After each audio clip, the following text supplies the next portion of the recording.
All right, you and I are diving into a nightmare loop that just doesn't end for our main character. It starts on the morning of a massive battle, after a vision of his own death. His roommate groans about a spider in his boot, total nonsense, or so he thought then. Once the fighting starts, he charges in, dropping his blade in the chaos but recovering fast. He dives back in and swings at a soldier, but the guy is just way too fast. Game over, he dies. Everything fades to a cold blue light as his soul drifts away in silence. Suddenly, he snaps awake. What the hell? The memory of a blade piercing his throat is real. When his roommate finds that exact spider again, he realizes he is trapped in twisted déjà vu. There is no time to process it, though. The horns of war are already sounding for battle. He enters the fray again, but an enemy strikes from a blind spot he never saw coming. Dead again, wake up again. This time the details are sharp. This isn't just a bad dream. It is a loop. On his third attempt, he avoids the previous traps, knowing exactly where they are. He survives the initial ambush, but then meets a soldier who is on a whole different level. Now pay attention here, because this enemy's gaze is just as sharp as the steel he carries. One strike and it is over. As he bleeds out, he feels the warmth leaving his body. The cold takes over. He fought his hardest and has no regrets until a voice cuts through. A voice calls him pathetic, refusing to accept such a weak end for a warrior like him. He wakes up. Again, this is officially a nightmare. He tells his friend Rem about the spider. Rem looks at him like he is crazy until he checks the boot and finds the bug. Rem thinks it is a prank, but our guy just shrugs it off, saying he saw it earlier. You and I both know the truth. This is the 18th time he's seen that poor bug get squashed. Can he actually survive this day? Enkrid remembers why he even started this journey in the first place. Since he was a kid, he's been obsessed with the blade, training every single day. A retired mercenary once visited his village and taught him the basics of survival and combat. The man praised his natural talent, claiming he could even become a knight one day. That single spark of hope was enough to make Enkrid dream of a much bigger future. He imagined becoming a legendary knight, a warrior capable of taking down 1,000 enemies alone. He wanted to be the hero who could shift the entire tide of a war single-handedly. In his head, he was the invincible hero destined to bring peace through his overwhelming strength. He would be the knight of the end, the hero in some legendary bard's epic song. With total determination, Enkrid left home to make his knightly dreams a reality. But at the tavern, reality hit hard. The local mercenaries just laughed in his face. They mocked the clumsy rookie, calling him nothing but a pathetic and weak coward. They teased him for being scared of a stray dog, hardly the stuff of heroic legends. They told him he was not even good enough to be a low-tier, wandering mercenary. His pride was shattered. The harsh weight of the real world was finally sinking in. He realized his talent from the village wasn't special out here in the real world. But he wasn't quitting yet. He told himself that sheer hard work could bridge any gap. Even without natural gifts, he believed that time and effort would eventually pay off. On the battlefield, he slowly started to get better, one step at a time. He took down beasts and pushed through, proving he could handle any challenge. He got stronger and finally earned some respect from those around him. He really thought he was getting there, that the title of knight was finally within reach.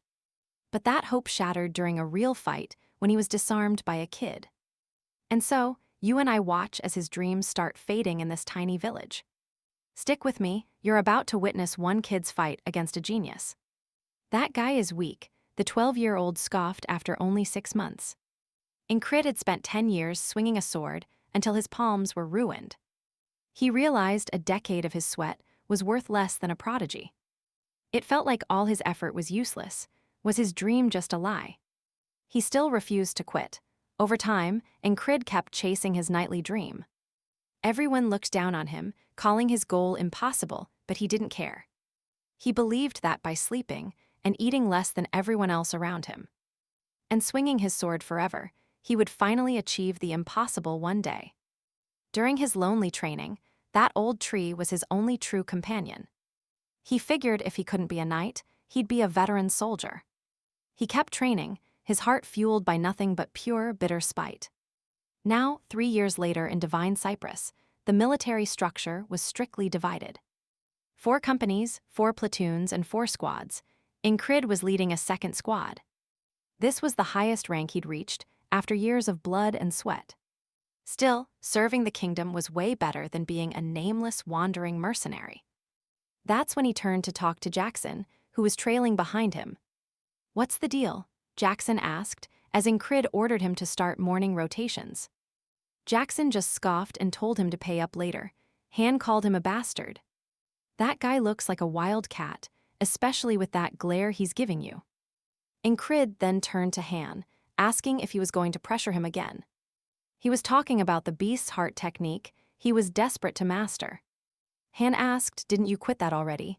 Think you can actually do it now?"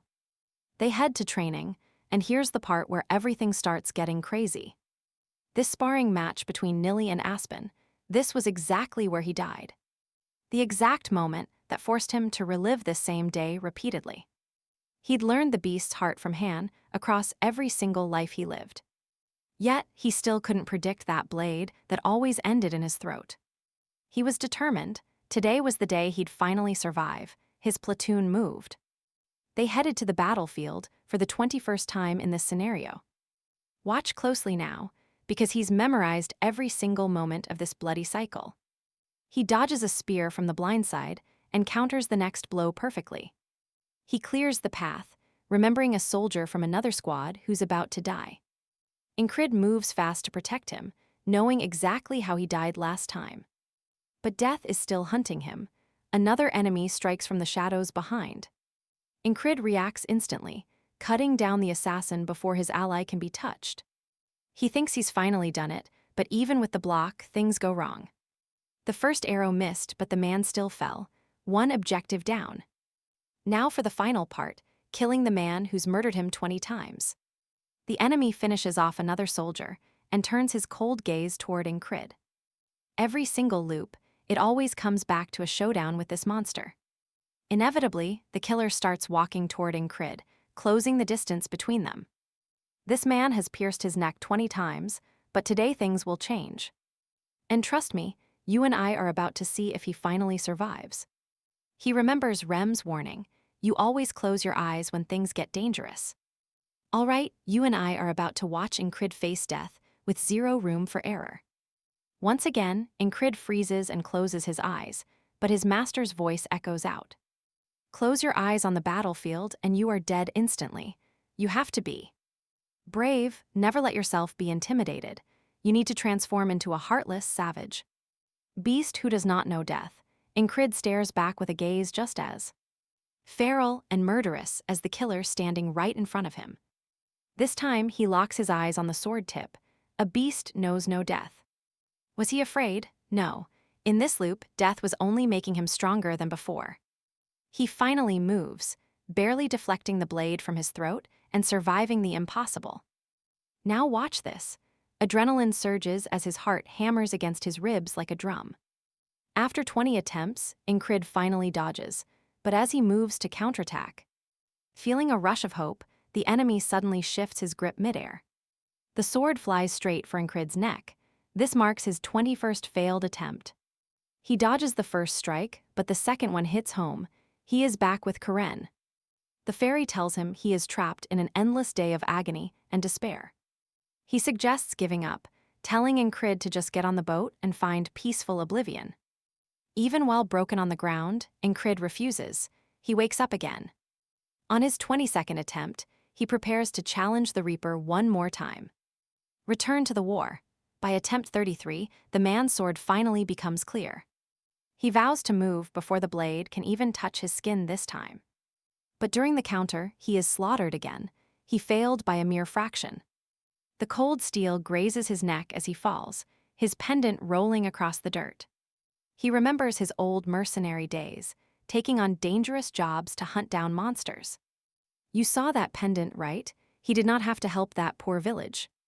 He only did it because of his secret dream, to finally become a knight. Protecting the weak was his duty. The village elder told him they were poor. This tiny amulet was the only reward they could offer for his life-risking help. Enkrid thought the reward was a joke, considering he almost died for it. But the elder claimed this charm would grant him his heart's deepest, most desperate desire. Is this the source of the loop? Is the amulet the reason for everything? Is this cursed object forcing him to repeat this day until he becomes a knight? As Enkrid bleeds out on the ground, the enemy knight slowly walks toward him. You must be in pain, he sneers. Let me show you some mercy. He raises his blade to stab Enkrid in the back. This is not mercy. It is a sick joke. He looks into the eyes of a smiling murderer. You are just a monster who enjoys slaughtering people, Enkrid thinks as he dies.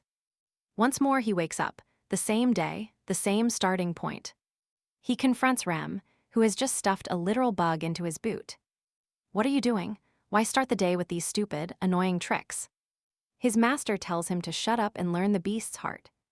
Enkrid returns to the training ground. This time, everything feels different for him. He keeps his eyes wide open, successfully dodging Rem's lightning-fast opening strike. Rem is shocked. How did your focus sharpen so suddenly? He asks. Critch says he just trained hard, but Rem knows that is impossible. And that is where we leave it. Things are getting wild. Let's dive into a story where the main character has already died 10 times. Cedric insisted this move wasn't some family secret, meant to be shared with others. Enkrid claimed it was just a raw feeling he had learned from facing death. He brushed it off, wondering if things had just gotten intense by pure chance. Trying to hide his inner turmoil, Enkrid challenged Rem to an all-out duel. Rem found the request odd, but agreed it was actually a pretty great idea. Even with his special beast heart, Enkrid knew one failed strike meant absolute death. He fought at a breakneck pace, dodging that heavy axe with everything he had. Rem questioned how much longer he could keep evading his lethal, crushing blows. Enkrid realized his only true technique was the chaotic style of the mercenary Valon. It was an anomalous method he developed himself while surviving on the front lines. While some critics mocked it, others simply called it a dirty, petty trick. Now pay attention here. Rem is about to unleash his full, terrifying force. Rem mocked his weak strength, but Enkrid believed this technique was his finest. As Enkrid dropped into his battle stance, Rem felt a sudden, ominous shift. Enkrid remembered the lethal thrust he had already felt dozens of times before. He launched the attack, but Rem barely managed to knock the sword away. Enkrid realized that for a brief moment, he had perfectly mimicked that killer's move. His body remembered every detail of dying to that specific thrust 10 times over. Rem spoke up, stating that the blow should have definitely drawn some blood. He admitted that out of everything Enkrid showed, that thrust was the most decent. Then Rem showed him how it's done, explaining the move needed real impact. He noted the force should be enough to make the attacker's own hands bleed. You and I saw that coming, right? Enkrid is paralyzed by his self-doubt. Rem claimed this attack cannot fail, and Enkrid asked what if it's blocked. Rem told him to declare that the opponent was already dead right now. That absolute conviction would ensure he never lost his firm grip on the blade. Even if Rem explained it poorly, Enkrid finally understood the core of the lesson. The real difference was a fundamental lack of confidence in his own sword. Once again, the man who always killed him offered a strange moment of mercy. It was the last thing Enkrid expected from the person who keeps killing him. The enemy commanded him to thrust with nothing but pure, lethal killing intent. Training became a cycle of endless death as he died over and over again. Even so, he vowed to advance, even if it was just a tiny step. On day 111, he died again. On day 123, same. Finally, on day 124, Enkrid attacked with pure, unbridled hatred. He managed to disarm Rem, knocking the massive axe away with sheer force. Rem found it strange, asking if the kid had finally gone completely insane. His hands were gushing blood, but Rem was laughing like a total madman. Enkrid had finally tapped into the true, terrifying madness of a berserker. By mastering that lethal thrust, he was now truly playing with death itself. The endless cycle of dying made him stronger. Now, he faces the real enemy. On the battlefield, Enkrid knew he had to be faster than he ever was. Trust me, you're going to want to see how this final clash ends. He landed a hit on the helmet, but the enemy countered his throat. Stick with me, you are about to see a failed thrust become a legend. He refused to blink or drop his blade. Every clash was burned into his mind. His enemy stepped on his chest, mocking him and claiming he seemed to be suffering. The villain offered a mock mercy, saying he would end his life right then. Before the light faded, Enkrid stared straight into that thrust-crazed pervert's eyes. Tomorrow you will die, he thought, but the man just gave a sarcastic smile. Dead men have no tomorrow, he sneered. Then, the amulet's power activated again. Enkrid woke up on that same day. This time, he crushed the cockroach first. He killed the bug in Rem's shoe, knowing exactly when she would walk in. Rem thanked him, but Enkrid told her if she is grateful, take his guard duty. Rem was stunned, asking why Enkrid was suddenly barking out orders so casually now. He said it was day 125, then called for his friend Christ. He asked the boy for shin guards, a shield, and a dagger, promising later payment. Enkrid was the leader, and normally, he never asked anyone for any favors like this. Rem questioned if their squadron commander had ever been quite this pushy with his commands. Jackson laughed, saying they always dumped their chores on Enkrid because they were lazy. Rem snapped back, asking Jackson if he really wanted to taste his axe today. Everyone felt the tension. Something was definitely different about their commander's behavior today. Pay attention here. This is where Enkrid stops being a victim and starts becoming a beast. As he trained with his tree friend, he felt the agony of every death again. The thought of never winning, even after 10,000 lives, haunted him as he faced fear. He wondered if he would ever escape and survive, or just wake and die. Was there a way to finally see the next day without the loop restarting? He saw the tree was stronger now. Maybe he should just be content with that. But for Enkrid, that was not an option. He refused to just settle for less. He had to break through that wall and master the perfect thrust at any cost. So he kept striking that tree with every single bit of strength he had left. He would not waste this blessing, not when he was finally this close to winning. Finally, he split the tree in half. It was time to head to the battlefield. As the troops moved out, Enkrid took his place at the very front. As the fight exploded, trust me, survival came down to just 3 specific factors. Even without natural talent, he survived using preparation, luck, and a cold, focused mind. On day 46, his left shoulder was shattered by a brutal spiked mace. On day 47, he dodged the mace, only to have his head crushed instead. So he added a spin to cut his attacker down first. Now, on day 71, a soldier usually cut his foot here, leaving him defenseless against the final thrust. This time, Enkrid came prepared with heavy shin armor. He was ready for it. He blocked the strike and killed the man instantly. Progress was finally being made. On day 89, an axe would normally split his skull from across the field. If that man lived, he would interrupt the final duel. He had to be removed. Enkrid had practiced throwing weapons thousands of times in his mental training sessions. He finished the man off right then and there. An ally screamed from behind. Enkrid already knew what was coming next. You and I know his training pays off here. He effortlessly blocks the incoming arrow. The sniper hawk's claw was about to meet his match. All right, you and I are about to watch Enkrid finally surpass his limits in battle. He didn't have time to kill him before someone else targeted his closest ally. But Enkrid easily decapitated the attacker, realizing it was time to face the wall. That creep started moving toward Enkrid, eyeing him with that same old murderous gaze.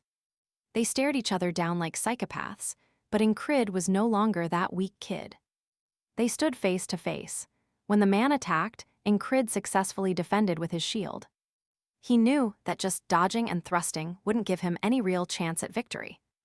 Enkrid decided this worked better for him, so he charged forward with everything he had. Even though he was just a soldier, his opponent was strong, nearly a prodigy's level. The enemy noticed Enkrid seemed to be attacking, but he was actually blocking every move. He was stunned. Enkrid realized his opponent lacked any actual real combat experience. He easily dodged and landed a headbutt, proving his mercenary sword technique was superior. With its many variations, the style was effective. Enkrid dug his foot into the dirt. He kicked sand into his opponent's eyes and raised his sword for a final strike. Pay attention. This dirty trick gives him the opening he needs to end this forever. The enemy reacted fast, peering with just one eye that was still full of sand. He tried to thrust at Enkrid, who simply dodged by moving his head aside. The blow passed by. The soldier quickly turned, but Enkrid had already anticipated his move. He drove his sword into the tip of the enemy's blade, shattering it completely. At that exact instant, a distant archer launched an arrow directly toward the two. As the arrow flew, Enkrid prepared his final strike, certain that victory was finally here. However, the arrow was intercepted mid-flight by a heavy hammer that split it apart. This prevented the arrow from reaching Enkrid, allowing him to finally kill the pervert. Meanwhile, Rem screamed that he would kill Hawk's Claw, but Jackson told him to stop. It is too late, don't waste your energy. Enkrid had already finished his nemesis. The opponent lay on the ground bleeding. Enkrid stopped in the battlefield, satisfied with everything. Kneeling down, he looked into the eyes of the man who had killed him before. He declared, "That is mercy," and then violently ripped the man's head off his shoulders. He smiled as he did it, thinking he had finally broken the wall at last. Now watch closely. You and I know that celebrating in a war is very dangerous. Enkrid was suddenly kicked away, falling to the ground in immense pain and screaming out. Everyone noticed what happened and identified the attacker as Frog, a creature clearly not human. As Enkrid groaned, Frog declared he'd invested heavily into creating that powerful, failed being. He couldn't believe Enkrid defeated it. Enkrid looked at the headless corpse gushing blood. He started to pant as Frog prepared to kill him, bringing his axe down hard. However, Rem stepped in to defend Enkrid, forcing Frog's heavy axe toward the ground. Frog tried to strike him again, but then he suddenly halted his own vicious attack. Rem and Frog immediately started an insane fight, clashing with unbelievable power and speed. As Enkrid panted on the ground, another soldier almost managed to take his life. Just then, Jackson appeared and ripped the attacker's head off with his bare hands. Frog and Rem continued their brutal battle. Rem knew he needed permission to save him. Frog questioned him, asking if that weakling was really the squad commander instead of Rem. Jackson ripped the attacker's head off, while Frog and Rem continued their insane battle. Rem knew that to recapture his commander, he first needed to get his permission. "Trust me, we are about to find out. Is that weakling really your commander, Rem? Stick with me, we're about to see how a warrior's pride keeps him alive. He considers roasting that damn frog with magic, or piercing its heart with one blow. It's a massive nuisance. Meanwhile, the frog wonders why an elite is on this trivial battlefield. Killing someone like Rem would mean risking his own life, and the frog knows he's terrifying. Rem is just too strong. The frog starts sidestepping, deciding this fight simply isn't worth it. He prepares to retreat, turns his back, and leaves. Rem just watches him, calling him a coward. Jackson begins sprinting across the chaotic battlefield, with Enkrid slumped over his back. Rem acts as their shield, literally ripping off the heads of anyone who tries to stop them. As they move, another soldier from Enkrid's platoon jumps in to help clear the path. Enemies swarm to block their retreat to camp, but the group forms a solid front for Jackson. They protect the wounded, fighting tooth and nail as they slowly battle their way out. Finally, the day ends and Enkrid slips into a deep, dark calm. A single drop hits the ocean. This is the place he always returns to after death. It seems Enkrid has arrived once more. Now pay attention, this is where the story gets really deep. Krant finally speaks. You won't survive the walls that keep appearing. Your fate is to simply despair and give up. Enkrid weighs those words, standing up to face the ghost of the man he just decapitated. He decapitated his enemy by breaking through the wall. Now he looks at his ghost. He tells him, for me, walls only exist to be overcome. Karante just smirks at his ambition. He's waiting for the moment those eyes, so full of greed, finally lose their light and luster. Suddenly, Enkrid wakes up back in camp, covered in bandages. He's stuck in the infirmary for now. Rem is right there, telling him he's fine even after sleeping for 2 days straight. I saved you from that damn frog, remember? Enkrid stays quiet, his mind drifting back to that beast. The phantom pain is still there. In the end, he was almost killed by a literal frog. Rem admits it's a miracle he survived. Remarkably, none of his bones were actually broken. But his head took a serious hit. Rem asks, "Do you remember him? Your best friend forever." Enkrid snaps back, "I never said we were friends. He just calls him a noble hunter." Rem tells him to pipe down since they aren't alone. He doesn't want anyone else overhearing their talk. He asks, "Just because it's a secret that shouldn't concern me, should I just reveal it?" Enkrid hits back, "Am I just some stranger or your best friend? You need to pick one." So a new day begins.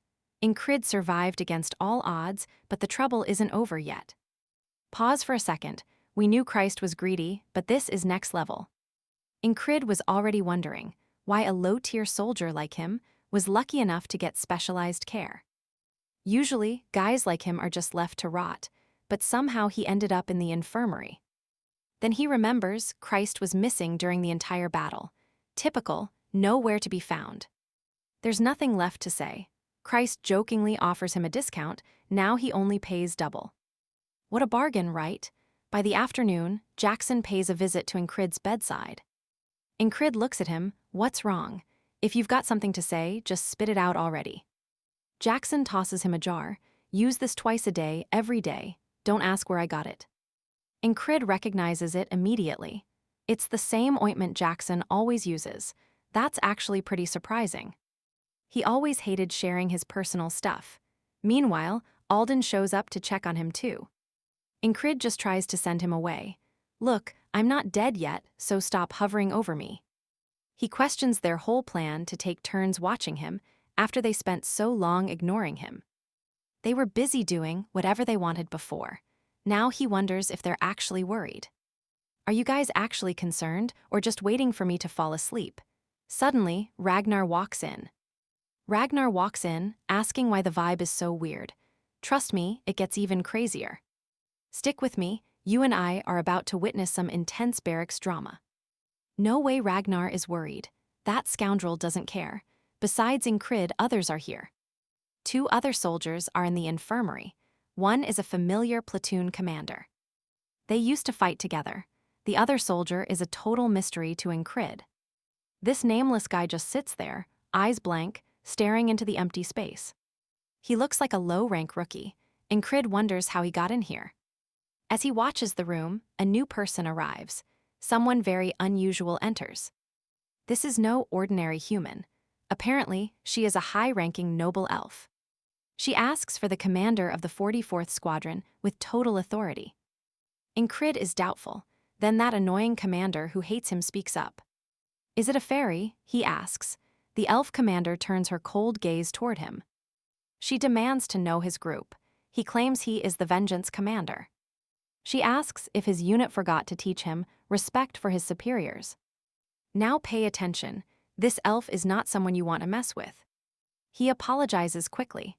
Enkrid realizes she is the new 4th Company commander. Enkrid introduces himself as the leader of the 4th Squad and platoon. She says she heard he leads his problematic squad well and expects results.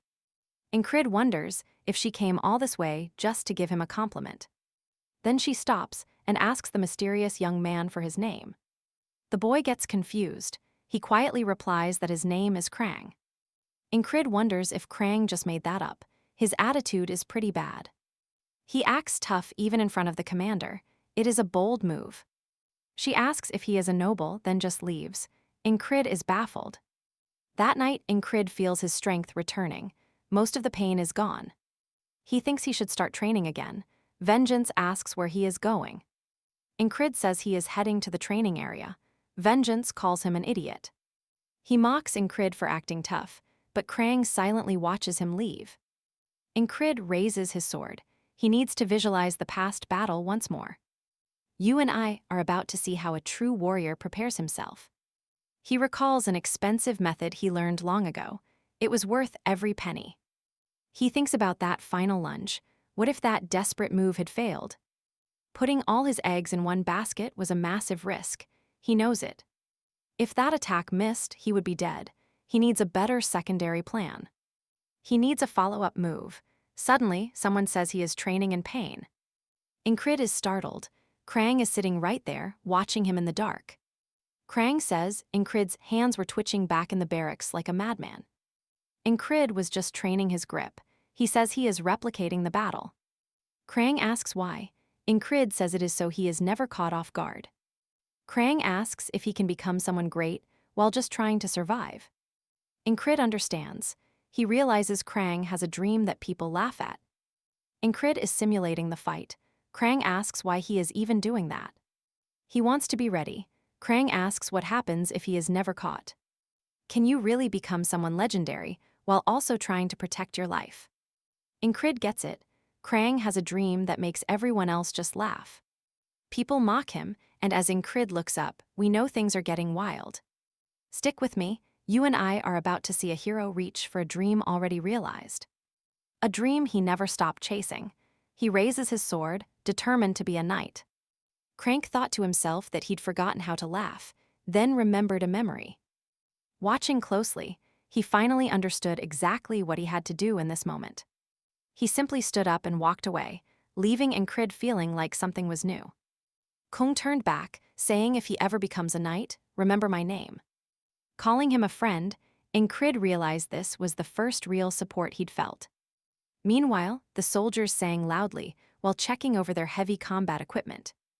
They shouted out, asking who the true hero of this battlefield really was.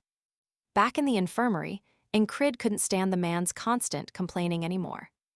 Woken up by the Wanderer, he decided to skip training while waiting for breakfast. Instead of training, he went for a quiet walk while waiting for a late breakfast. He walked right past Jackson, who immediately asked him how his painful injuries were. Jackson thanked him, saying the medicine worked well and thanking him for the help. Enkrid joked that if he was truly grateful, he should just hurry back soon.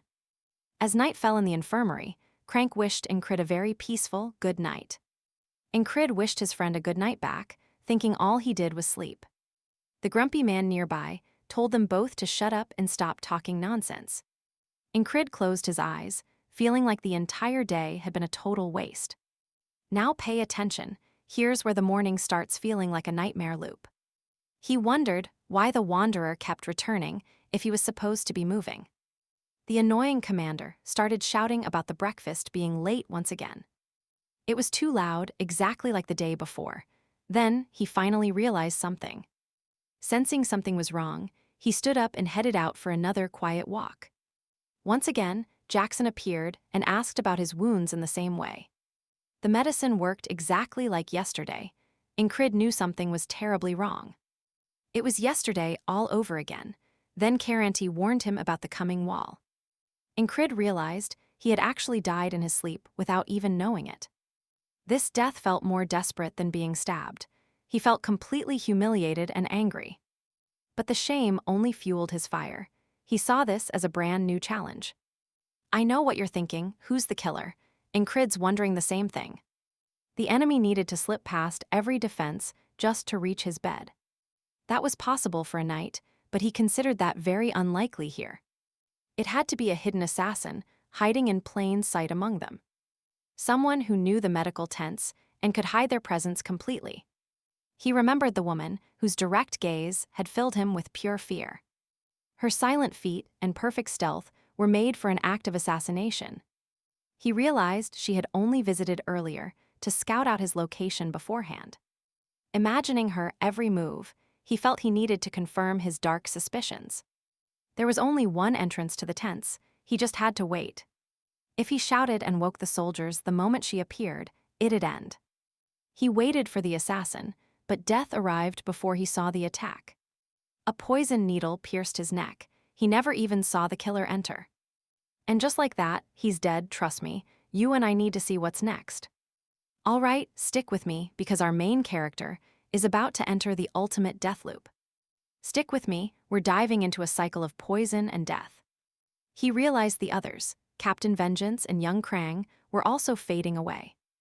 The killer was an assassin, a shadow that lunged forward to end Krang. A blade pierced the boy's chest, dead instantly. Enkrid, consumed by rage, slashed. He cut through the tent, only to find a second killer waiting for him. It was that mysterious woman from before. Then, everything reset to the morning. Now watch closely, this is Enkrid's third time living this day. Despite knowing she was coming, he still couldn't sense her. This was terrifying. Even if he stopped the killers, the commander was next. It felt impossible. A wave of helplessness washed over him. He felt totally trapped. He remembered facing that night. He was outclassed then, but he still won. He refused to give up. There had to be a way to break this. Suddenly, Enkrid marched over to the annoying Captain Vengeance and ripped off his blanket. "Are you out of your mind?" Vengeance shouted. Enkrid just looked at him coldly. He realized waiting inside was a mistake. The killers were already moving through base. He grabbed his sword, deciding to stay on watch outside. Vengeance just mocked him. "Is today's training hunting cockroaches with a blade?" The captain laughed in his face. "A fitting task for a low-level soldier like you." Enkrid ignored the petty insults. "I didn't know you cared so much," he replied. Vengeance's face turned bright red. "I was being sarcastic, you idiot." Enkrid smiled. He was being sarcastic too. The captain told him to get lost. He was done looking at his face. Just then, Krang walked in and saw the two of them fighting yet again. "Should I come back later?" Krang asked. Enkrid waved him inside, eyes narrowed. "Let's pause for a second. We need to watch Krang here." The assassins were obsessed with him. Enkrid was certain the boy was their target. He was suspicious. Who was this kid, really? But he wouldn't force a secret. If the boy didn't want to talk, he wouldn't push. He approached him instead. "I'm in this mess because of you," he said. He needed the truth now. There was no other choice. "Krang, who are you really?" he asked him directly. Krang looked confused. Enkrid wondered if his social skills were just that bad today. Maybe he was just as awkward as Rems. Krang stayed silent, thinking it over. "I can't tell you that," Krang finally whispered. "Why not?" Enkrid pressed him further. "It's a long story," the boy replied. Enkrid accepted it, but Vengeance exploded again. "If you're going to accept that, why even ask?" The captain started screaming again. He accused Krang of being a rude foreigner with absolutely no manners at all. "Tell the truth, what country sent you here to spy?" He demanded an answer. Krang turned. His gaze was terrifying, cold enough to freeze the room in place. The grumpy captain actually backed down. Krang stepped forward, closing the distance between them. "I have never betrayed this kingdom, and I never will." Krang's voice was steel. Enkrid saw it then, the aura of a true knight hiding in his eyes. "Is that how you speak to a superior?" Vengeance barked, trying to hide fear. Suddenly, Krang bowed. The knightly aura vanished instantly. Enkrid was confused all over again. If he was a knight, why was he so helpless against those shadow assassins? "Trust me, we found a secret," they wished. Honestly, he could tell the boy was definitely hiding something beneath that innocent act. At night, they traded goodnights again, while Enkrid wondered if Vengeance was terrified of Krang. Krang was way too calm, which felt off. Enkrid kept his eyes glued to the entrance. He knew if the assassins broke in now, it would be a total bloodbath for everyone. He stood up suddenly. Vengeance looked at him, asking why he was not sleeping yet. Enkrid warned him straight up, "Assassins are coming. Work with me to stay alive." Vengeance just laughed it off, thinking Enkrid had finally lost his mind from the stress. Even Krang stayed eerily quiet. Enkrid expected them to react like this, but then, now watch carefully. A voice whispers, "How did you know?" Then Enkrid was killed. A sword thrust from outside. The tent ended him before he could draw his blade. Vengeance was next, his throat getting slashed open in a blink of an eye. Finally, Krang fell. As everything went dark, Enkrid woke up for the fourth time. With no proof of an attack, he realized he could not count on the others. His next plan was to inform his superiors and beg for some heavy reinforcements. He decided to inform his superiors and beg them for some heavy reinforcements. But the superior just questioned his sanity and sent him away immediately. Before being silenced for good, he realized he had to predict their arrival alone. He stayed on high alert, waiting for the inevitable strike to come from the shadows. He stood there, heart pounding, shouting out to the darkness, "Is it happening now?" But when the strike finally came, his throat was pierced before he could move. He could not do anything. They were too fast and he was totally alone. To survive, he had to ambush them first and take them down before they moved. You and I see his pain. How do you fight an enemy you cannot see? He was blind to them, but they could see his every move from the darkness. He died again and again. That poison needle was a death sentence he could not escape. Without a way to dodge that needle, he was just a sitting duck every time. Morning came again. This was the 20th time he had opened his eyes here. He was growing more and more desperate. Then a dark smile appeared. He had died 20 times, always waking up in pain. He kept waking up in agony, without even knowing what was killing him. He had to find a way to dodge that poison needle first. To beat them, he needed to be faster. He needed to find Jackson. He tracked him down, remembering an old conversation he once had with the king. He had asked why the king called Jackson a wildcat, but he forgot. Enkrid reminded him, it is because he is a cunning, cowardly snake who hides. He never fights fair, preferring to stab people in the back and then vanish. Does that not sound just like a sneaky, cowardly wildcat? Exactly what he needed. When Enkrid finally found Jackson, things felt strange. He asked about his injuries. He knew Jackson could slaughter those assassins, but he had no authority over him. Besides, this was his own wall to climb. He had to overcome this hurdle alone. The answer was simple. To survive, he had to become as sneaky as Jackson. He approached the boy again, deciding to test him with a strange hypothetical question. And that is where we leave it. Trust me, you and I need to see what is next. He asked the boy a hypothetical question. What would you do if someone came? Stick with me, he is asking how you stop a backstab. What was Jackson thinking? Enkrid paused, thinking. Honestly, I am not sure. No one has ever survived my ambush. Stick with me, see how a simple bad feeling turns into a deadly lesson. They lock eyes in a tense stare until Enkrid looks away, mentioning eyes in the back. Enkrid is confused by this weird comment and asks what Jackson actually means by that. Jackson just smiles, saying the timing is perfect, then asks if he noticed that cart nearby. Enkrid is baffled because he didn't even realize there was a cart anywhere in the area.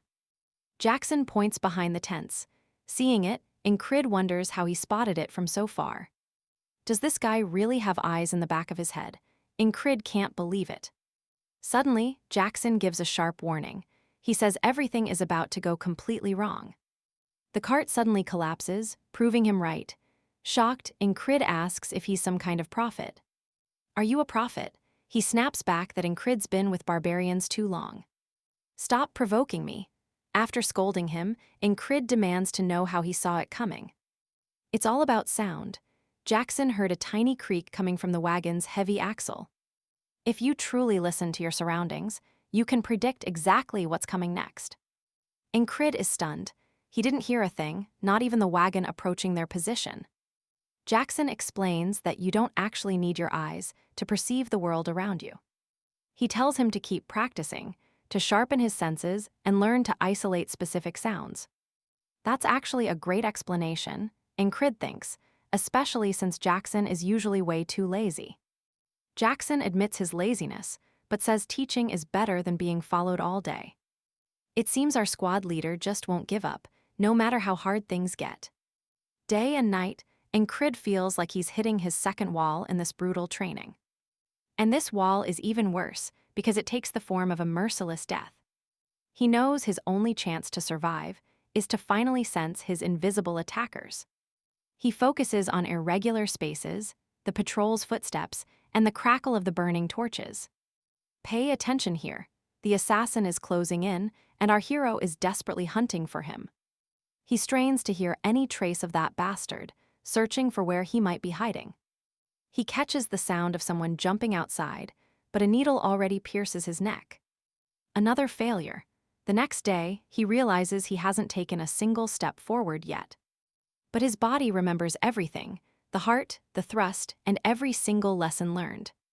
Driven to succeed, he goes back to Jackson to ask even more difficult questions. Jackson explains that sound is actually a massive source of information if you listen. You can pinpoint a location just by gauging the sound's direction and its intensity. Hear the faint and distant, and your ears become a second pair of eyes. Every noise is a wave that resonates through space, no matter how quiet it seems. Now watch this. Jackson makes a noise, forcing his student to realize something life-changing.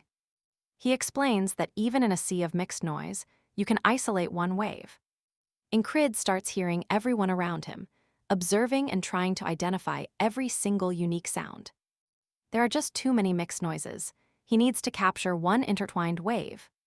He enters a meditative state, focused on categorizing and isolating every vibration in the air. The flags waving nearby still sound like one giant blurred noise to him right now. He wonders exactly how many there are, trying to distinguish if it's 7 or 10. He tracks soldiers marching from the right and left, some close and others far away. He's finally beginning to feel the waves, separating the familiar sounds from the unknown ones. He pushes his senses to the limit, trying to count every single vibration around him. The world starts to change as the invisible becomes visible through the power of sound. And that's where we leave it. Our hero is finally starting to feel those invisible waves. Stick with me here. You and I are about to see a man truly break his limits. Krang keeps using that name, Enkrid, even though our main character absolutely hates it. He tells Krang to stop, but Krang just shrugs it off like it is no big deal. Krang mocks him, saying he looks like a total idiot standing there doing absolutely nothing. But Enkrid snaps back. He is not some fool who just wastes his precious time. Krang senses something. That night, poison takes Enkrid's life once again. He dies over and over, forced to watch Krang fall right alongside him every single time. Another death. He mutters that this is the 33rd time he has failed. The 34th run is no different. It is just an endless cycle of failure. Still, he spends every morning training, pushing himself during whatever free time he has. He does not need a miracle or divine help to break through this massive wall. He just needs to keep doing exactly what is required, over and over again. Suddenly, he hears a hawk landing and feels the world around him with incredible clarity. He senses Krang approaching and snaps his eyes open before the man can say a word. Krang is actually stunned. He was trying to be stealthy, but he got caught instantly. He asks how he knew he was there, wondering if those closed eyes were meant to sharpen his perception training. Enkrid just repeats his line. He is not an idiot who spends his time doing nothing. Now watch closely. All that training finally starts to pay off. He dodges the needle and quickly draws his sword to attack the assassin. He lunges at the assassin, sending the killer stumbling back in total shock. This was not part of the plan, and the assassin starts to realize he is in trouble.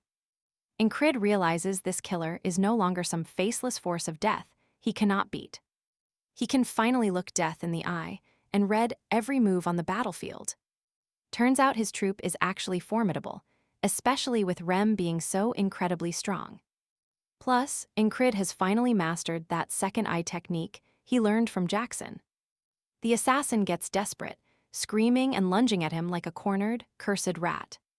Enkrid realizes this guy is nowhere near as skilled as that perverted stabber from before. He is confident now. He knows he can handle this guy easily. Then he notices Vengeance is dead, but Krang is somehow still struggling to get up. Still, he cannot look away from the killer, who is trying to take him down. He cannot drop his guard. This guy is still a professional assassin with years of experience.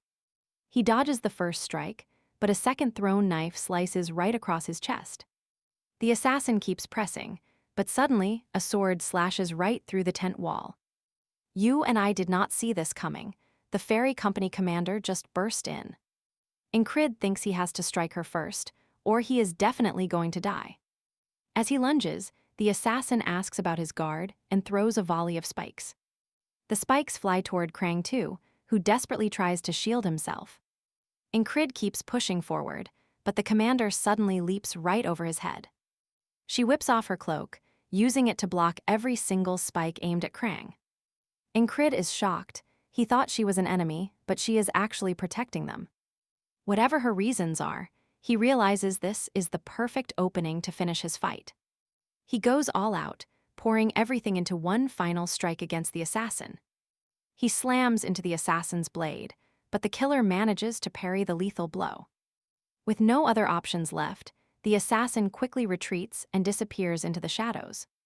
So what do we take from this? He was definitely hunting someone.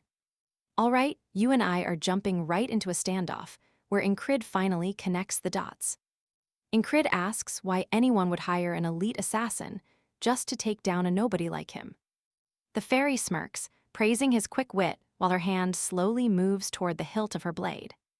He realizes they were allies until a second ago, but now she is clearly planning to silence him forever. She draws her sword, cold and calculating. She is not about to leave any witnesses behind today. Enkrid braces for a clash, but suddenly Krang steps between them, stopping the fight before it even begins. Krang asks for a simple favor. He doesn't want to see anyone else die on his watch. The fairy bows her head in submission. She will follow his orders, even if it means sparing Enkrid. But Krang isn't done. He points to the fallen commander, noting the man is still barely clinging to life. She confirms they have an antidote ready. Enkrid realizes she is far more prepared than she looks. Krang shifts his focus to the mess left behind. If anyone finds out an assassin was here, things get messy. The mission would be ruined. He needs a way to erase every trace of the intruder's presence instantly. Enkrid asks if he can handle it. He stares at a nearby flickering flame, a plan forming. Watch this, the moment he decides to literally burn the entire problem away with one quick move. The tent erupts into flames. Everyone rushes to put out the fire while chaos takes over. Amidst the smoke, he drags Vengeance out. People notice there are only 2 survivors left. The tracks are gone. The assassin's visit is now a secret buried under the ashes of the camp. Deep in the forest, Krang and the fairy walk away, leaving the burning wreckage far behind them. She mentions that if Vengeance hadn't stalled him, Enkrid would be dead. Did Krang change his mind? He admits it, finding Enkrid's character surprisingly interesting for someone in such a brutal world. The fairy stays silent, but Krang knows he has been trying to avoid this specific path. Morning arrives. Enkrid is back to his grueling training, pushing his body to the absolute limit. Krang departs, acknowledging that this young warrior has definitely left an impact on his perspective. He is certain their paths will cross again. 2 legends in the making, destined for another major encounter. Carrant's massive scythe begins to crumble into dust, a sight Enkrid clearly finds deeply unsettling. Carrant promises to see him again. Enkrid just retorts that he is ready for a rematch anytime. Once again, he has faced the repetitive cycle of death. He survived the encounter with the silent killer. He woke up alive the next morning, a small victory in a life filled with constant danger. Enkrid can usually sense danger, but that fairy, she was a complete ghost to his heightened senses. He has a mountain of work waiting back at the base. Luckily, he escaped without a scratch. Vengeance wakes up and asks why Enkrid saved his life from the fire. He is confused. You and I both know the answer, but Enkrid just wonders if he's being scolded for it. He asks why Vengeance hates him so much. It is a blunt question for a very tense moment. His reason is simple: they are comrades. In his eyes, that is the only excuse he needs. Vengeance is stunned. After everything that happened, he calls Enkrid a truly selfless and annoying bastard. He asks if Enkrid is heading back to his squad. Enkrid gives a quick nod. Vengeance warns him he is out of luck. The atmosphere at the camp is about to get ugly. Enkrid asks what is wrong. Vengeance mentions a dark rumor that the base has been cursed. Back at headquarters, Ragnar is already picking a fight with Rem, telling him to back off completely. He gives Rem a hard shove, but that just lights a fire in the big guy's eyes. Soldiers start running to watch the chaos. Enkrid's squad is causing a massive scene yet again. Rem grabs Ragnar, ready to slam him into the dirt. He has totally lost his cool now. Everyone is wondering where Enkrid is. You can tell they only act out like this when he's gone. Rem slams Ragnar right through a tent, ripping the fabric and smashing the support beams. The crowd backs away. Getting caught in this brawl would mean a trip to the infirmary. All right, you and I are diving into a brawl as he smashes a crate over Rem. Things were getting ugly fast. Rem realized this wasn't just a simple disagreement anymore. He grabbed his axes and roared that he'd decorate his opponent's skull. Everyone froze. Seeing the weapons, everyone screamed for people to clear out while Ragnar just spat back. He threatened to cleave the barbarian in half, then looked around wondering where everyone was. Suddenly, Enkrid arrives and orders the fight to stop. He looks at them with annoyance. Forget the cursed base, these two are the real curse around here, he grumbled. He demanded they stop, announcing the leader was back. Ragnar just looked at him, shocked. Wait, you're still alive? Ragnar asked. Enkrid simply replied that he wasn't dead just yet. Though he might actually lose his mind if these two idiots kept fighting like this. 4 days had passed since his return. Waking up early, he spotted Jackson right beside him. Now pay attention.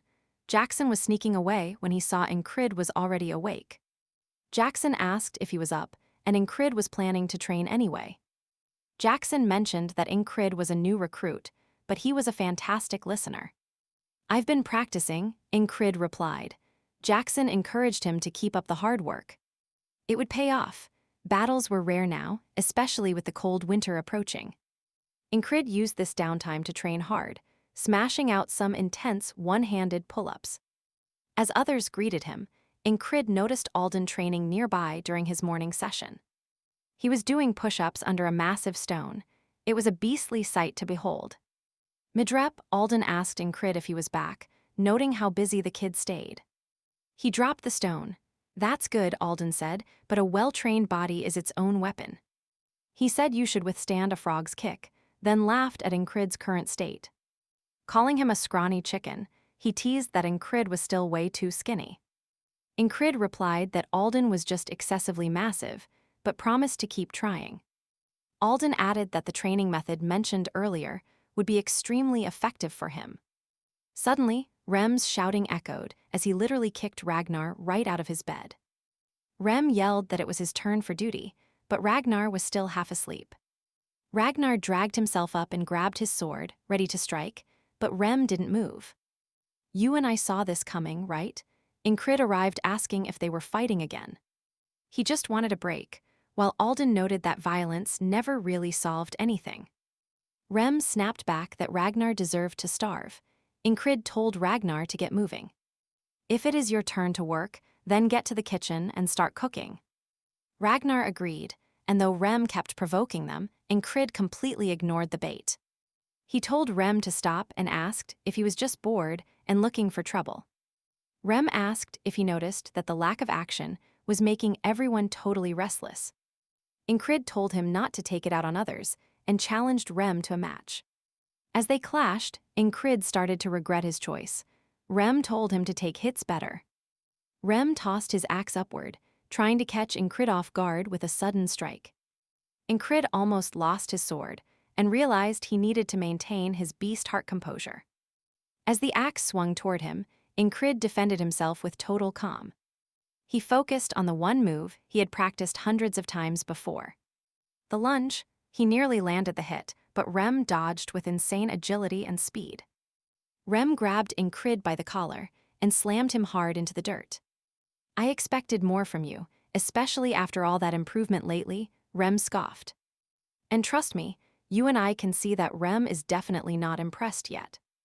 All right, you and I are about to see if Enkrid has finally leveled up. He could repeat every move thousands of times and keep pushing forward relentlessly. He beckoned Rem closer. This time, he would destroy him for real. Rem thought Enkrid's skills were lacking, but he was not bored by it. Seeing his eyes, Rem dared him to try leaving a mark on him. The rain began to fall, and they were forced to cancel the battle. Rem grew furious, yelling that mushrooms would start growing on his feet soon. Everyone hid. Christ arrived, wondering how many more duels the rain would ruin. He joked that if someone said they were cursed, he would actually believe. Enkrid asked what kind of curse he was talking about exactly. Christ asked if Enkrid had not heard the rumors spreading yet. Now here is where the story gets really dark. Watch this. Christ explained the strange weather, the rising deaths, and the mysterious fires occurring. Jack, Boo, and Ralton were all injured. People said they were cursed. I am sure we are not actually cursed, Christ said, sounding unsure. The crazy weather just fueled the rumors. Enkrid knew the superiors noticed too. Christ questioned Enkrid, "Why are you just standing by the entrance anyway?" Enkrid replied that he was busy training his combat senses right now. Christ asked if that would even work in this massive torrential rain. Enkrid explained it was perfect precisely because of this heavy rain. Rem questioned Enkrid, "Are you trying to be a stray cat or something?" Jackson said it was not a bad way to train at all. Rem asked when Jackson started caring about his own squad leader. Enkrid thought it was too noisy and could barely endure the rain anymore. Rem kept yelling. Jin said there were ways to train even while resting. If Enkrid wanted to train in the tent, there were some mental exercises. At that, Ragnar asked if Enkrid wanted his posture checked one more time. Rem observed them, realizing they had also noticed the changes in him. Looking at everyone, he was sure they saw exactly what he did. "Let's check the commanders. You and I know they are scheming."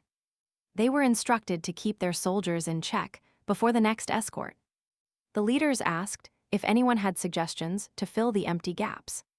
The fairy watched. She inquired about the 44th squad leader. Karen, the superior, thought he was reckless but perfect for the scouts. The fairy replied that he could bring back some very unexpected results. When asked why, she said it was simply a fairy's natural instinct. Enkrid found out he was being sent away to join the scouts. The fairy's eyes questioned if he had done something to anger the commander. He wondered what he could have possibly done to deserve this. The fairy's eyes questioned why else she would specifically pick him. Enkrid remembered that time she almost drew her sword on him. He wondered if she would kill him now that Krang was gone. Hank asked if Enkrid would really go. "I can help you escape," he offered. Enkrid gripped his axe. It is not like he could use it on a superior. And that is where we leave it. Trust me, things are getting wild. All right, stick with me. You're about to watch a squad leader who's technically the weakest link. Odin actually starts praying for the captain, asking why his poor servants are being tested like this. He begs the heavens not to take their precious little squad leader away just yet.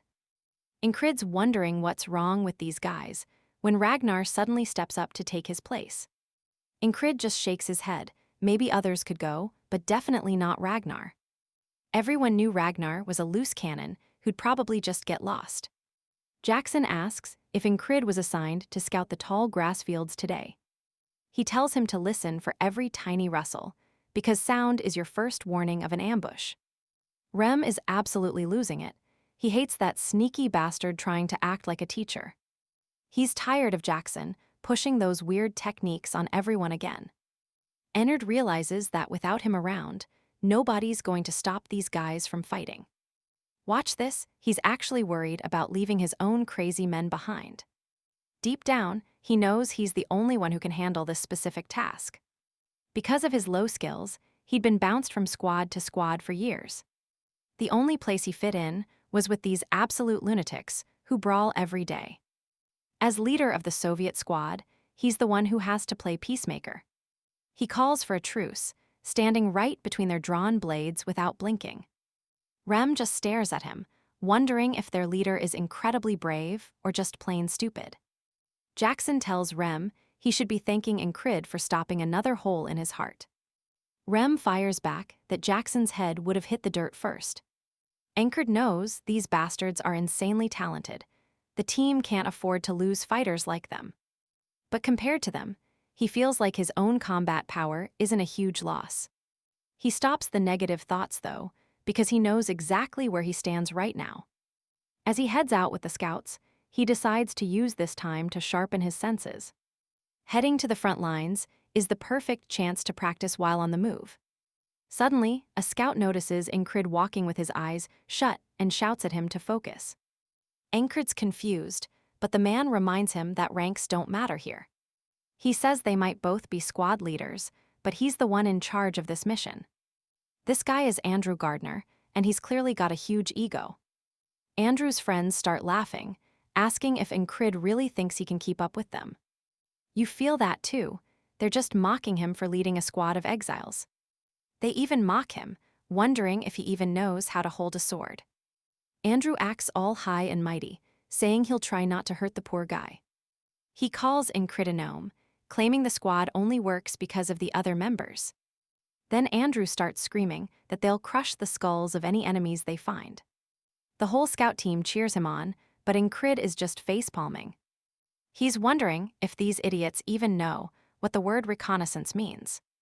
Andrew seems like a total rookie, and Enkrid feels this mission is doomed. Just then, a scout finds tracks and excitedly screams that they're gnome prints. They're already planning a barbecue, but Enkrid knows gnomes travel in huge packs. Usually at least 20 of them. He doubts Andrew's team can handle that. He watches them, wondering if they're really dumb enough to start a fight. He's just staring at Andrew, thinking, what is this guy doing? A man next to Enkrid starts laughing, claiming those tracks actually belong to a gazelle. Trust me, you and I are about to see this go south fast. It was unpleasant, but Henry actually tried to be friendly with Enkrid. Stick with me, we're about to watch a man fight an endless death loop. Henry ignored the squad leader and kept chatting until they finally hit it off. He shared some survival basics, and Enkrid realized this info was actually super useful. He mentioned how animals usually leave specific trails through these massive open fields. They planned to talk more tomorrow, but that night, the mood turned sour. Turns out, they spent the whole day hunting for gnomes that didn't even exist. Total waste of time, but Andrew was desperate and refused to give up. He needed results at any cost. Enkrid just watched him while lying down. Enkrid just watched him. Next day, they kept moving toward their big destination. They reached the Green Pearl, or Akka, a giant grassy field. It seemed useless, but they had to scout the whole area. But the grass was huge, stretching out so high it completely covered their heads. Andrew claimed they'd find enemy scouts once they crossed this massive sea of green. He promised rewards for bringing back prisoners, and his men started cheering like crazy. His men cheered, but Henry had some serious doubts.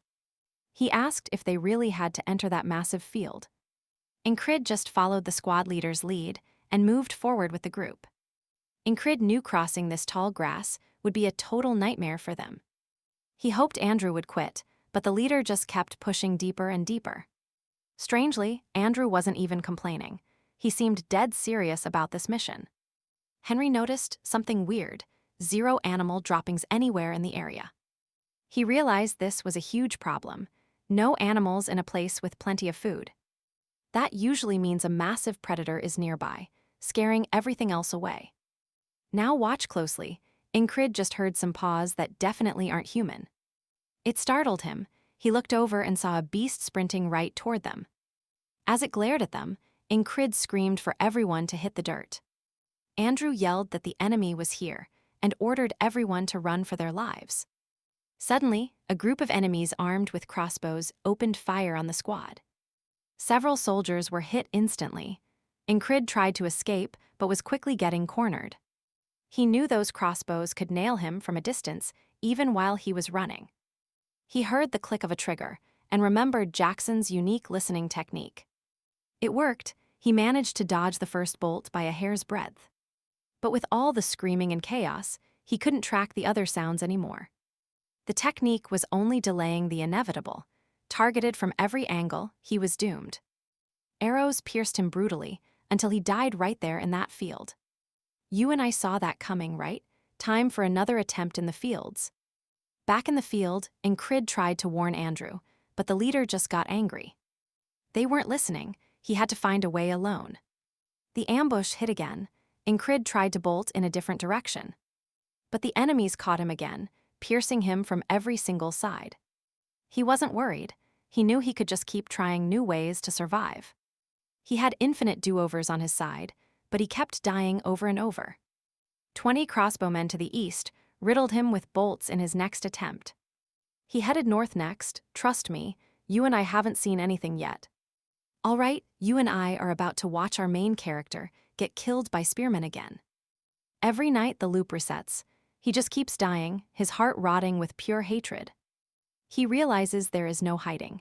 These shadows, they will hunt him down forever. Suddenly, figures emerge. Their green camo screams one thing: they are ready for an ambush. Enkrid wonders what could be so precious in this field to justify this level of security. Bleeding out, he crawls toward the camp center, desperate to see what they are guarding. He finally reaches the camp center and sees something that leaves him utterly shocked. Now watch this before he can remember it. A sword pierces his throat. Blood everywhere. Those icemen, just what the hell are they hiding in there? Respawn. Enkrid follows Andrew once more, knowing exactly how this path ends in blood. They have tried dozens of times. Every attempt is a dead end with no escape. The icemen are protecting a massive secret, and Enkrid is determined to find the truth. If he just walked away, he could live, but his pride won't allow it anymore. The squad begins to retreat, and for a second, it feels like the end. No, he refuses to run. He steps forward, advancing well ahead of the others. Andrew screams at him, calling him a useless brat and asking what he is waiting for. Another soldier tells Enkrid to stop being a burden and just get used to it. The squad leader has his own struggles, but Andrew refuses to show any respect. He is done. There is a limit to the crap he will take from an idiot. He mocks the others, asking if they enjoy bowing down to such a childish leader. When he demands an answer, Enkrid just shoves him aside. He is done playing games. Andrew is fuming. He asks if Enkrid is actually trying to disobey his direct orders. He warns him that disobedience is intolerable, but Enkrid just looks right through him. Andrew thinks Enkrid is a fool who will not survive 5 minutes on his own. But Enkrid flips the script. He looks at Andrew and says he is taking command now. He tells them that if they work together, they might actually walk out alive. Let's pause. You and I know Andrew is not happy about this. Andrew and Henry are the only ones who survive the longest here. Especially that soldier with the scarred eyes. He looks like a monster on the battlefield. He is the most skilled fighter here, but he sticks to Andrew like a bodyguard. Andrew laughs, telling Enkrid he can lead only if he wins a duel right now. Draw your sword, he commands. He is ready to put this commoner in his place. Enkrid realizes something is off. Why would a low-level soldier have a personal guard? Andrew's posture is perfect, clearly well-trained, yet he lacks the grit of real war. With that kind of formal technique, he's probably the son of some wealthy noble family. But if he is a noble, why is he so desperate for results out here? Maybe he is a disgrace, trying to win back his family name through hollow glory. Andrew sneers, calling Enkrid a lazy loser who only cares about getting a paycheck. Enkrid does not care who he is. He is done following a man who will die. Andrew claims he has a mission that a commoner like Enkrid could never understand. Enkrid just sighs. He tells Andrew he talks too much and challenges him to attack. In fact, he is so confident, he tells Andrew he won't even draw his blade. That's the final straw. Andrew loses it and charges in, blinded by his own rage. Usually, this guy would be a challenge, but Andrew made a huge mistake. You and I both know arrogance is a killer. Watch this. Stick with me, you're about to see Enkrid flip the script here. He deflects with a tap, ruining his balance. Then, boom, a heavy punch. Andrew hits the dirt, gasping. Everyone realizes he was done in one strike. Henry can't believe it. Wasn't Enkrid supposed to be bottom of the barrel? Every eye in the place is glued to Enkrid now. He makes it official. The squadron is now under his command. Does anyone have a problem with that? Henry and the mercenary stay silent. Andrew has nothing left to say. Everyone falls in line. Step 1 complete. As they move, the soldiers wonder what Enkrid thinks. Then, out of nowhere, Enkrid asks Henry what his dream is. Henry is confused but answers, a beautiful wife and a flower shop. Enkrid's response is simple: to do that, you have to survive today. He turns to the next guy, who has a baby waiting at home. If you don't want your kid growing up without a father, stay alive. Enkrid then turns his gaze to the last 2 soldiers. One wants to open a business, the other just wants to go home. Finally, he asks Andrew. He is doing this for his mother's last wish. His mission, to bring his family's gardener house back to life. Enkrid says all their answers are identical. To win, everyone must survive. Turning his back, he promises, you are all getting out alive. He needs them sharp, He needs them ready for the fight. Nothing motivates a man more than keeping his own head on his shoulders. Now pay attention, this is where Enkrid shows us the real plan. He tells Henry to fire an arrow right toward that spot. Henry sees nothing, but Enkrid doesn't do second chances, just shoot.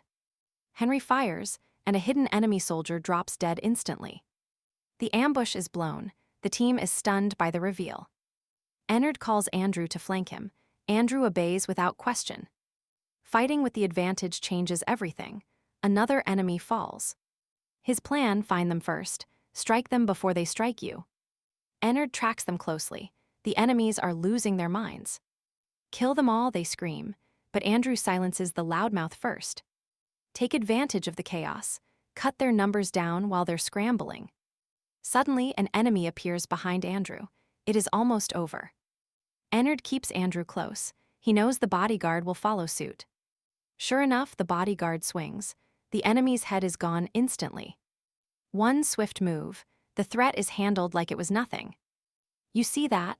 This is where Enkrid really starts turning the tide.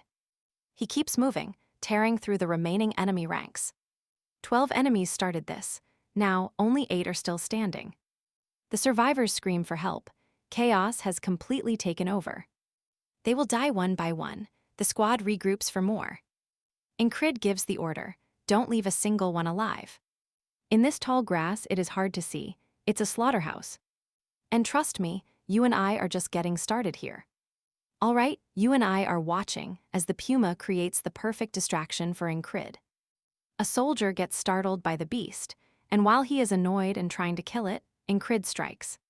He takes full advantage of that opening, dropping the soldier who is busy chasing the cat. Our main character remembers seeing that animal before.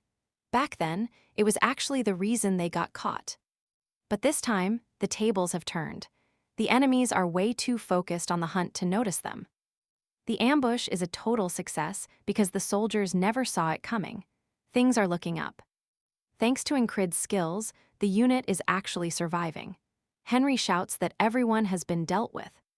Enkrid does not celebrate. He knows they cannot waste a single second and tells the group to keep moving. As they march on, that mysterious puma continues to follow him, watching his every move from the shadows. Enkrid counts the heads. After one casualty, only 6 of them are left in the entire unit. Even with multiple time loops, saving everyone is proving impossible. It is a brutal reality he has to face. Still, this is the best result yet. Most of them are still breathing. He calls for the advance. Suddenly, an enemy appears. Enkrid closes the gap instantly and calmly rips the soldier's head right off. Pay attention. He knows exactly where every enemy is hiding right now. He has lived this day countless times before. If they keep going, they are all dead.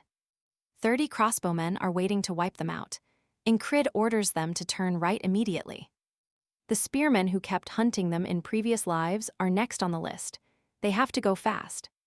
If these guys are not eliminated quickly, they will just slow the group down until they are killed. He moves like a ghost, taking them out one by one. Enkrid is playing this like a master. The plan is simple. Avoid the heavy hitters and use lightning ambushes to slowly slip through enemy lines.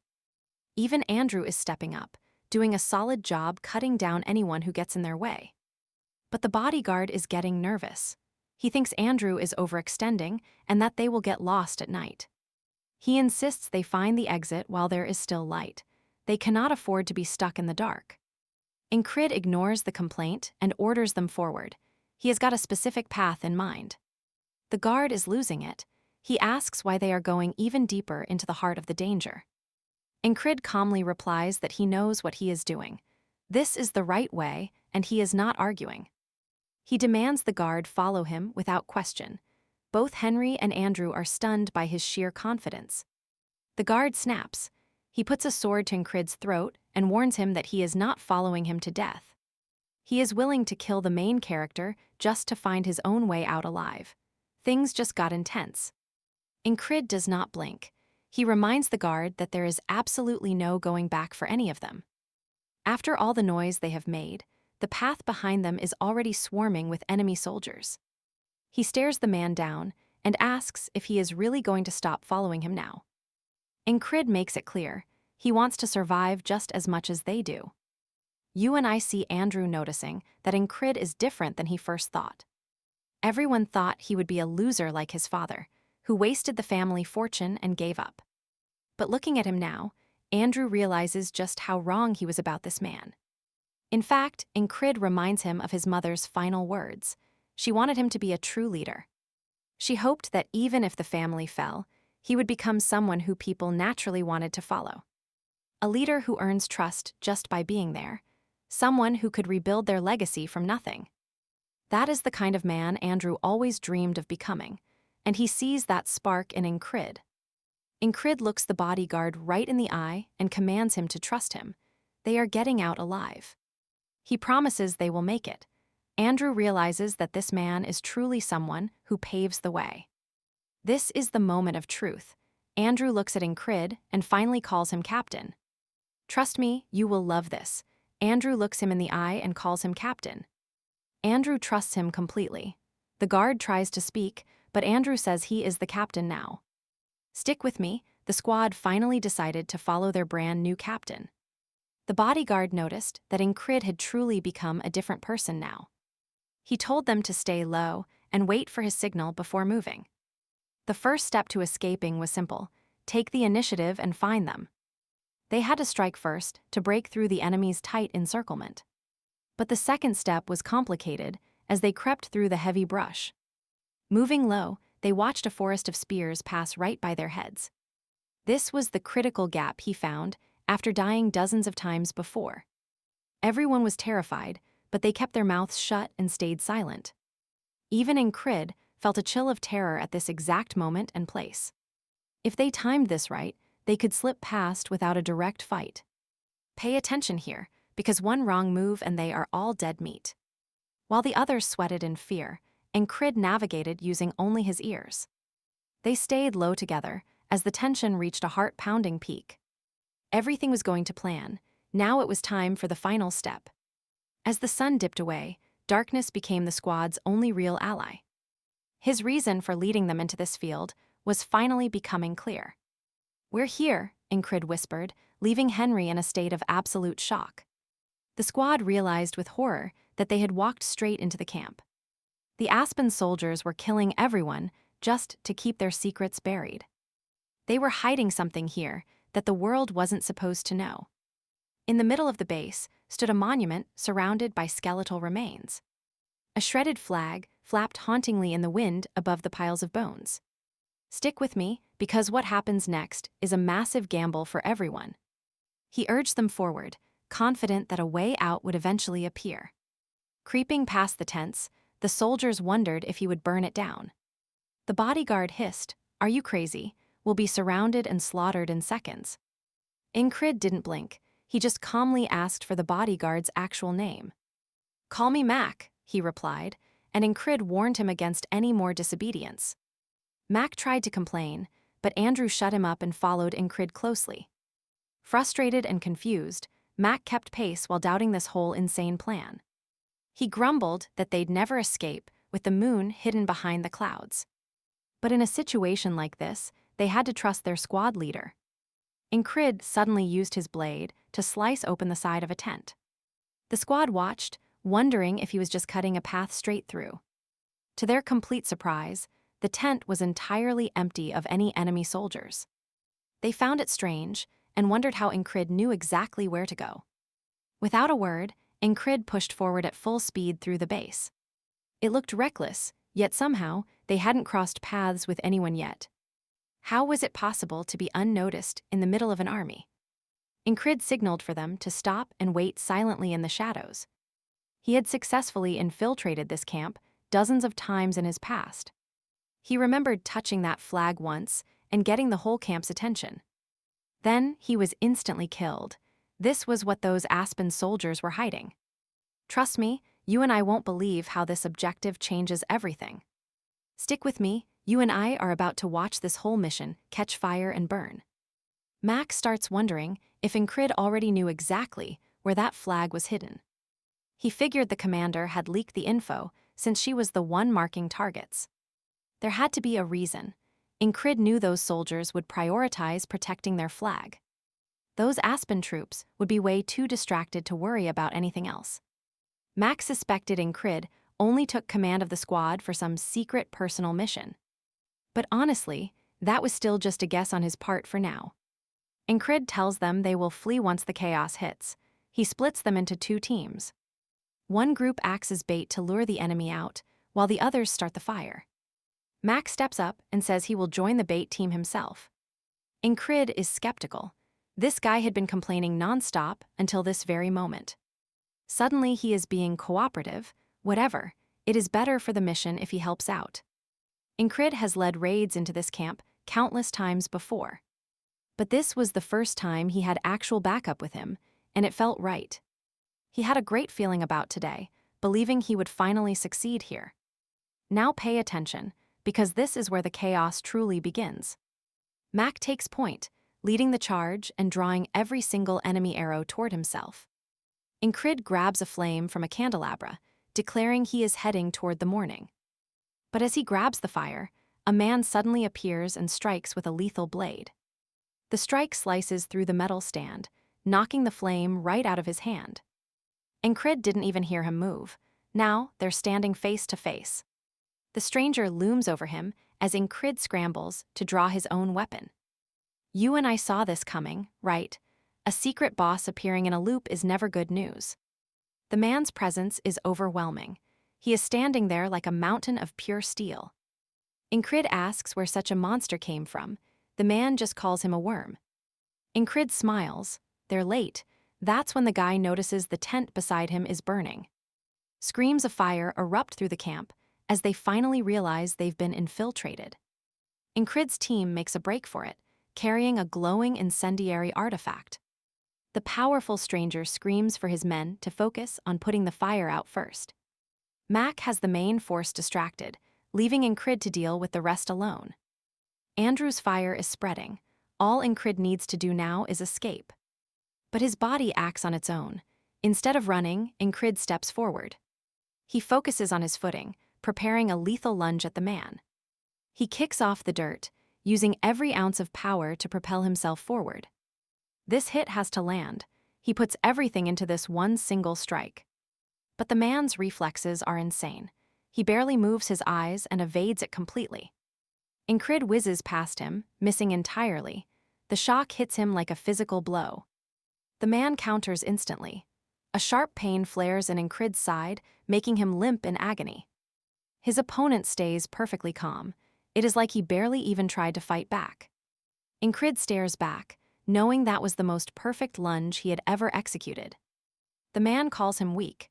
Enkrid realizes he simply cannot win this fight. His current skill level isn't even close to being enough to defeat this monster. He has died 1,000 times in ambushes just to make it to this point. He thought he had finally conquered this cycle's challenges. He was wrong. That's where we leave it. Trust me, the real wall is always higher than you think. All right, you and I are about to see our guy Enkrid push to his limit. He needed to lead his squad out of this nightmare, even if it meant dying over and over. It was a cycle of endless suffering, repeating the same gruesome death countless times. After experiencing all those meaningless deaths, he stood before the night once more. Looking at the bloodied Enkrid, the man asked with pure annoyance if he was actually laughing. Enkrid was just thinking, I am still going to take this guy down. The knight spat back that Enkrid deserved to be carved up and fed to the dogs. Enkrid remained focused on one goal, overcoming this massive wall standing in his way. Enkrid realized his strike was parried just as a second blow came in.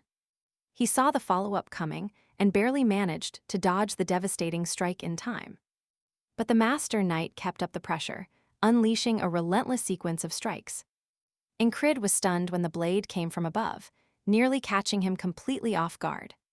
He barely managed to parry the heavy blow right before it split his skull wide open. Now watch this. The man has pure bloodlust in his eyes as he speeds up. Enkrid searched for an opening, but the massive gap in their skill level was becoming obvious. He was sent flying backward once again as the knight dominated the entire battlefield. While tumbling, he ripped a hidden dagger from his chest and hurled it at the knight. The knight didn't even flinch, knocking it aside effortlessly with the back of his steel gauntlet. Consumed by hatred, the knight prepared to finish Enkrid off with a powerful lunging strike. Screams erupted all around as the fire began to swallow everything in sight. Enemy soldiers scrambled to douse the flames, realizing someone had deliberately used oil to trap them. The blaze roared toward their banner, and the high-ranking maestro they were sworn to protect. They screamed at their commander to stop fighting and remember the mission. Don't you see what's at stake? But the commander only had eyes for Enkrid. You and I can see it in his eyes, that look of a man who refuses to stay down no matter what. The commander backed off, saying he would wait for their next encounter. Enkrid was confused by the sudden retreat, wondering if this guy was even the real obstacle. He realized that if this man wasn't his wall today, he still had a long way to go. At that moment, Andrew rushed over and told Enkrid they had to move immediately. But Enkrid couldn't look away from the squad leader, walking straight into the inferno. The commander paused to give Enkrid one final, lingering look of acknowledgement. He sheathed his sword and commanded every single one of his men to fall back. The enemy vanished into the smoke, having completed whatever mission they came for.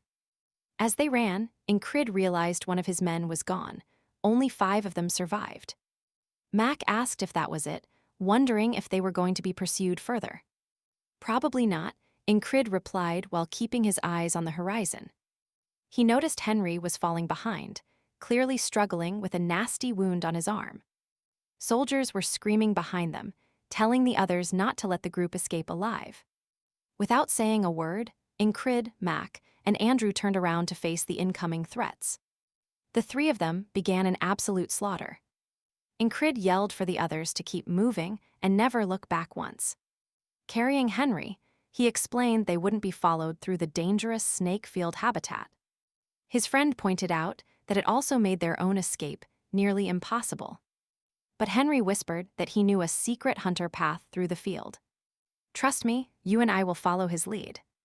Let's dive in as Henry finally confirms they have lost their pursuers. A lone fox watches from the shadows while they keep pushing forward. Enkrid knows they only shook them off because of Andrew and Max's hard work. Without the path Henry found, they never would have escaped that quickly. He realizes it took the effort of every single squad member to survive. As the sun begins to rise, he feels the long night finally ending. After sprinting across a massive field, they finally reach the safety of camp. The other soldiers are stunned, asking what on earth happened to them. Everyone is ready to collapse, while Enkrid reflects on the start of another year. Meanwhile, over at the enemy camp, their proud flags are nothing but ash. Their commander is furious, demanding answers about who did this. Pay attention here, the advisor says they have to start over. Nobody expected the famous Grey Dog unit to get beaten by a few strays. It makes no sense, since the soldiers in that field were their absolute elite. Yet a tiny group attacked head-on, started a fire, and vanished. The Grey Dog is an elite company named after the hounds of Aspen. The unit is known for having a terrifyingly persistent nature. Once they lock onto a target, they never let go, in love or war.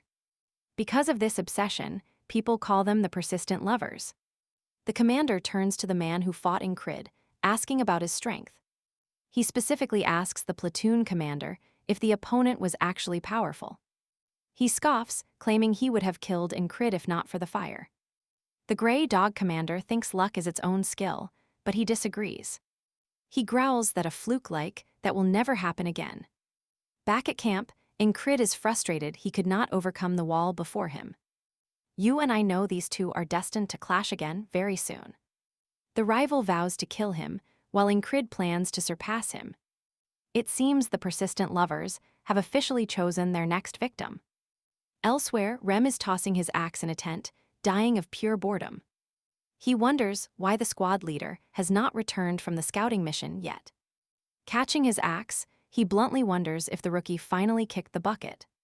He admits the kid improved, but dying would not be a surprise. It is rare for him, but Rem actually kind of liked the guy. If Enkrid is dead, Rem thinks life will get pretty boring again. Just then, Ragna wakes up to find Rem staring at him like a toy. Rem has that look on his face, like he found something fun to break. Ragna asks what he is looking at, and Rem just flips him off. Ragna does not miss a beat and returns the gesture using his foot. Rem thinks this might cure his boredom and threatens to kill him. Ragna calls him insane and draws his sword as things get heated. Later, the company commander grills Enkrid about the chaos he caused. She asks if he really stumbled into a base and burned the place down. Enkrid claims he just made the best choices and got incredibly lucky. She stares into his eyes and decides to just accept his explanation. Trust me, we have not seen the last of this luck or this legend. All right, you and I are about to dive into a story where power is everything. I couldn't figure out her thoughts at all. Right then, Andrew approached Enkrid with a somber look. I'm sorry I acted so poorly at first. I'm only alive today because of your help. Think we'll meet again? Yes, if our paths cross one more time, Enkrid replied before leaving. The young boy simply gave a final respectful bow as he watched Enkrid depart the camp. I'm alive and I brought those 4 back, but was this truly my absolute best? I lost 2 squad members. If I was just a bit more powerful, I could have saved them. By repeating this grueling grind today, he hoped to finally shatter his limits once and for all.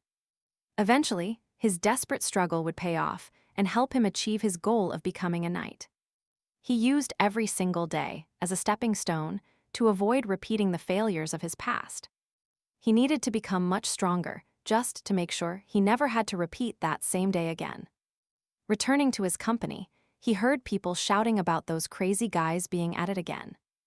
Rem and Ragna were at each other's throats once more, clashing together with intense force.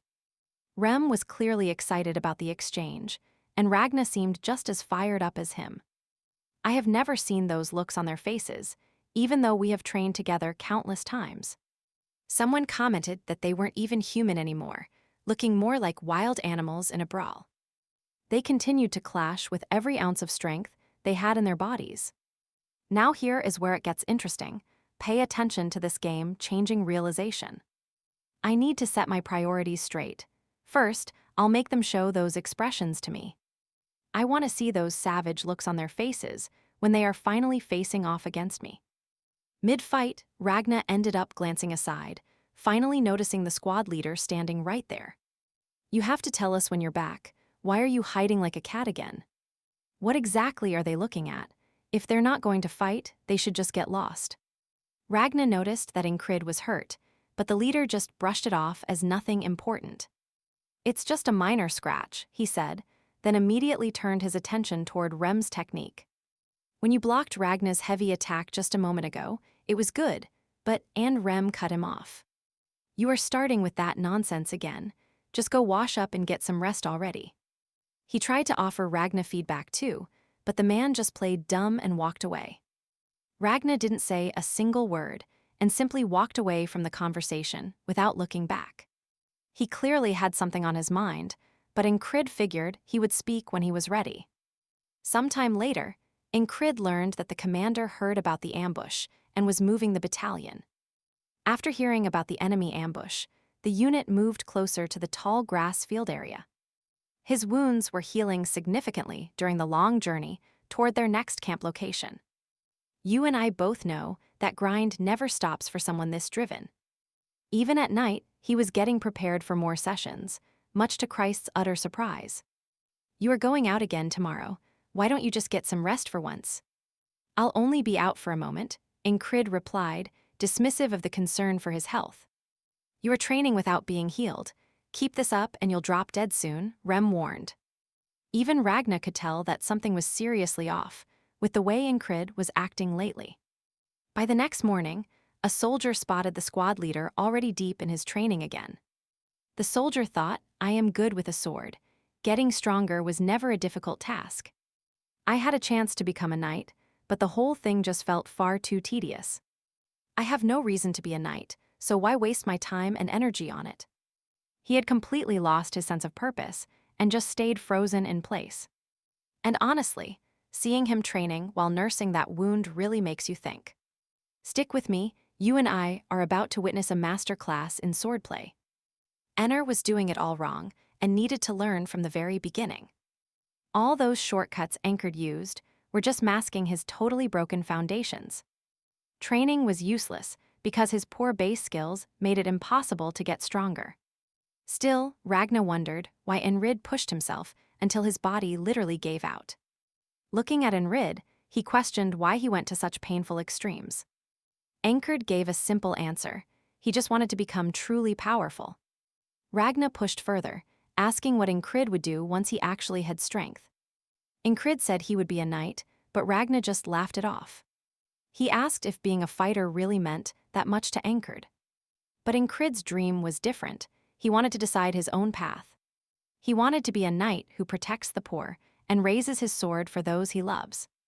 Seeing that fire in Enner's eyes, Ragnar started thinking about honor and merit. He questioned if strength was just a tool or if a knight was just a weapon. He wondered what he truly wanted. Then, he picked up his blade and walked forward. Now pay attention here. You and I are finally watching him take a massive step forward. Then he made an offer.